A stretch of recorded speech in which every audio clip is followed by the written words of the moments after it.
curious butterflies. You mean bread and butterflies? Oh yes, of course. Halo adik-adik, tahukah kalian kenapa tumbuhan memerlukan air dan cahaya untuk bertahan hidup? Nah, itu semua akan kita ulas bersama dalam video berikut. Sebelum itu, yuk kita perkenalan dulu sama kakak-kakak yang akan menjelaskan. Halo, nama aku Nafiatul Amalia. Adik-adik bisa panggil aku dengan nama Kak Nafi. Halo, kalau nama kakak Nurul Iza. Kalian bisa panggil kakak Kak Nurul. Perkenalkan, nama kakak Faris Farah Muafak. Panggil saja Kak Far. Hai, kalau nama kakak Nabila Ainul Farah. Kalian bisa memanggil Kak Nabila.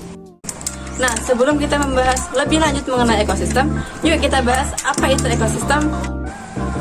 Adik-adik, ekosistem adalah hubungan timbal balik antara makhluk hidup dan makhluk tak hidup. Maknanya, keduanya harus ada dan saling melengkapi. Sebelum itu, ekosistem sendiri dibagi menjadi dua komponen, yaitu komponen biotik dan komponen abiotik. Komponen biotik sendiri, untuk mempermudahnya, yuk kita jelaskan. Komponen biotik merupakan komponen yang terdiri dari makhluk hidup, seperti ada tumbuhan dan hewan. Sedangkan komponen abiotik adalah komponen yang terdiri dari makhluk yang tak hidup, seperti ada udara, air, dan cahaya matahari, dan masih banyak lagi. Untuk itu, keduanya harus saling melengkapi. Contohnya saja, ada tanaman yang tumbuh di daerah tanpa air. Tentu saja tanaman itu tidak dapat tumbuh segar dibandingkan dengan tanaman yang hidup di daerah yang cukup dengan persediaan air. Nah, ekosistem sendiri dibagi menjadi 3 kelompok, yaitu yang pertama ada individu, kedua ada populasi, dan yang terakhir ada komunitas. Untuk individu sendiri merupakan makhluk hidup tunggal, misalnya seekor kambing, seekor kuda, seekor burung. Nah, untuk tempat tinggal individu disebut dengan habitat. Untuk bagian 2 yaitu ada populasi. Populasi merupakan kumpulan individu sejenis yang menempati suatu daerah tertentu. Misalnya, populasi ikan, populasi tumbuhan, populasi lumut, dan masih banyak lagi. Untuk penjelasan yang terakhir yaitu yang ketiga yaitu ada komunitas. Populasi makhluk hidup di daerah tertentu itu merupakan makna dari komunitas. Misalnya, ada sungai dan komunitas padang rumput. Selanjutnya, kakak akan menjelaskan tentang jenis-jenis ekosistem. Pada dasarnya, ekosistem di dunia ini dibagi menjadi 2. Yang pertama, ekosistem alami, dan yang kedua, ekosistem buatan.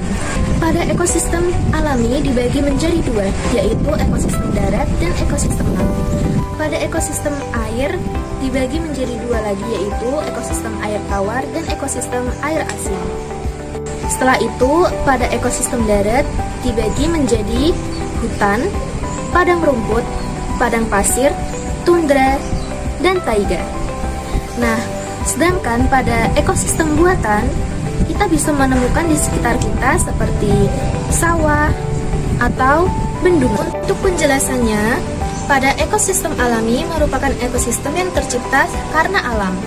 Sedangkan untuk ekosistem buatan, ekosistem ini tercipta karena manusia untuk memenuhi kebutuhan manusia itu sendiri. Kali ini kakak akan menjelaskan tentang contoh-contoh ekosistem alami dan ekosistem buatan. Pada ekosistem alami yang pertama yaitu ekosistem air. Sebelumnya, ekosistem air dibagi menjadi 2, ekosistem air tawar dan ekosistem air asin. Contoh-contoh untuk ekosistem air tawar yaitu seperti danau, kolam, dan sungai. Kemudian untuk contoh-contoh dari ekosistem air asin, yang pertama ada terumbu karang dan laut dalam. Kemudian kakak akan menjelaskan tentang ekosistem alami yang ekosistem darat. Ekosistem darat dibagi menjadi yang pertama hutan, kemudian hujan tropis, kemudian ada sabana, setelah itu ada padang rumput, kemudian gurun, setelah itu ada taiga, dan yang terakhir ada tundra. Nah, kakak sudah selesai menjelaskan ekosistem alami. Selanjutnya, kakak akan menjelaskan tentang ekosistem buatan. Ekosistem buatan ini adalah ekosistem yang dibuat manusia demi memenuhi kebutuhan manusia itu sendiri. Contohnya seperti sawah dan bendungan. Nah, selanjutnya kakak akan menjelaskan tentang rantai makanan. Apa sih itu rantai makanan? Rantai makanan adalah serangkaian proses makan dan dimakan antar makhluk hidup berdasar urutan tertentu. Fungsi dari rantai makanan sendiri adalah pertama, menggambarkan interaksi langsung antara spesies yang ada pada ekosistem itu sendiri. Yang kedua, sebagai penyederhana dalam memahami suatu hubungan antar spesies dan berfungsi dalam mempelajari kontrol bawah ke atas maupun kontrol atas ke bawah dalam suatu struktur komunitas. Yang ketiga, mempelajari kontrol atas ke bawah maupun kontrol bawah ke atas di dalam suatu struktur atau bentuk komunitas. Rantai makanan terdiri dari beberapa komponen, yaitu pertama produsen, kedua konsumen, dan yang ketiga ada dekomposer atau pengurai. Komponen rantai makanan yang pertama adalah produsen. Produsen adalah organisme yang mampu membuat makanannya sendiri, tidak memakan makhluk lain, dan keberadaannya tidak bergantung pada ketersediaan makanan, tetapi menjadi keseimbangan alam. Contohnya, tumbuhan hijau, alga, dan lumut. Komponen rantai makanan yang kedua adalah konsumen. Konsumen adalah makhluk hidup yang bergantung pada makhluk lain karena dia tidak bisa memproduksi makanannya sendiri seperti produsen. Maka dari itu, untuk menjaga kelangsungan hidupnya, konsumen bergantung pada makhluk hidup lainnya. Tingkatan konsumen dibagi menjadi 4. Yang pertama adalah konsumen primer atau biasa disebut dengan konsumen tingkat 1, yaitu makhluk hidup yang memperoleh makanan langsung dari produsen, yaitu tumbuhan. Makhluk hidup pemakan tumbuhan disebut herbivora. Contohnya sapi, kerbau, kambing, dan lain-lain. Kedua ada konsumen sekunder atau biasa disebut dengan konsumen tingkat 2, yaitu makhluk hidup yang memakan dari konsumen tingkat 1. Biasanya di sini adalah pemakan daging atau karnivora.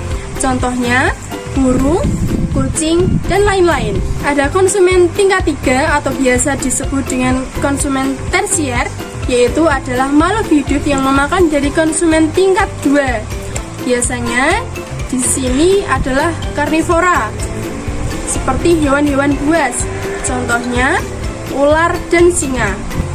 Terakhir, ada konsumen puncak atau biasa disebut dengan konsumen tingkat 4, yaitu konsumen yang tidak memakan hewan lain atau makhluk lainnya, contohnya elang dan manusia.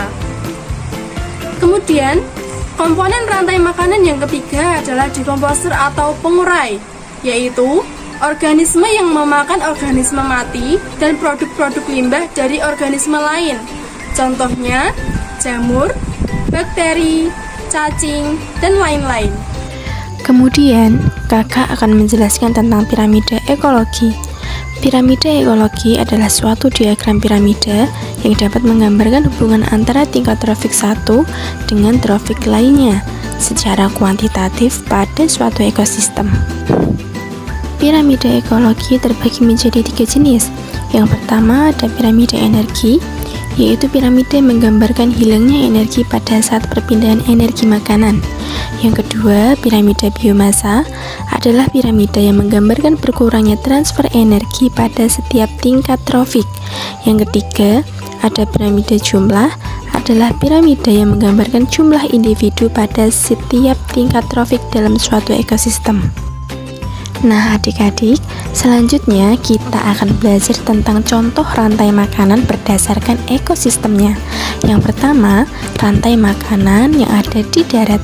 Contohnya padi, tikus, ular, burung alap-alap, dan pengurai. Selanjutnya kakak akan menjelaskan rantai makanan di air.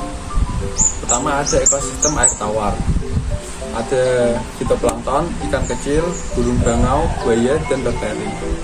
Fitoplankton sebagai produsen karena dapat menghasilkan makan sendiri. Yang kedua ada ikan kecil sebagai konsumen primer Yang ketiga ada burung bangau sebagai konsumen sekunder. Yang keempat ada buaya sebagai konsumen puncak. Selanjutnya ada ekosistem air laut yang berisikan alga, ikan kecil, ikan besar, ikan hiu, dan bakteri. Alga sebagai produsen karena dapat menghasilkan makanan sendiri, kemudian dimakan oleh ikan-ikan kecil sebagai konsumen primer. Yang kedua ada ikan besar sebagai konsumen sekunder. Yang keempat ada ikan hiu sebagai konsumen puncak. Dan yang terakhir ada bakteri sebagai pengurai.